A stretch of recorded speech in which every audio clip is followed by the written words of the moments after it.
Let's talk about John Denver and about what happens when power embraces an artist it hasn't bothered to understand. In 1985, the U.S. Senate held hearings prompted by the Parents Music Resource Center, a group co-founded by Tipper Gore who advocated for warning labels on records that they deemed explicit or harmful. The cultural villains of the moment were pretty obvious. It was heavy metal, it was rap, it was artists like Prince or Madonna. John Denver was wholesome. John Denver was not a cultural villain of the moment. He was pastoral. He sang about mountains. He sang about West Virginia. He sang about home, which is precisely why he was invited to testify. John Denver was going to be proof that one of the biggest mainstream artists supported common sense restrictions. The assumption was simple. He would validate the concern.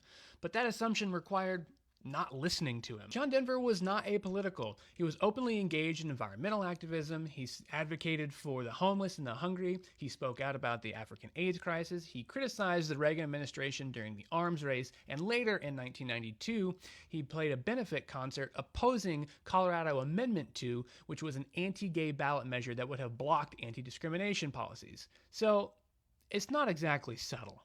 He warned that once institutions are given the authority to decide what's appropriate, that authority will always expand. He also reminded the room that his own song, Rocky Mountain High, was once mischaracterized as a drug song, proof that moral panic rarely understands the art that it targets.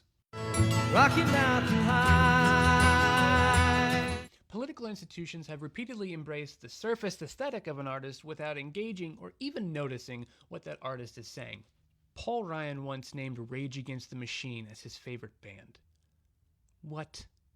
Ronald Reagan attempted to invoke Bruce Springsteen's Born in the USA as this patriotic affirmation when the song is about economic dislocation and the plight of Vietnam veterans.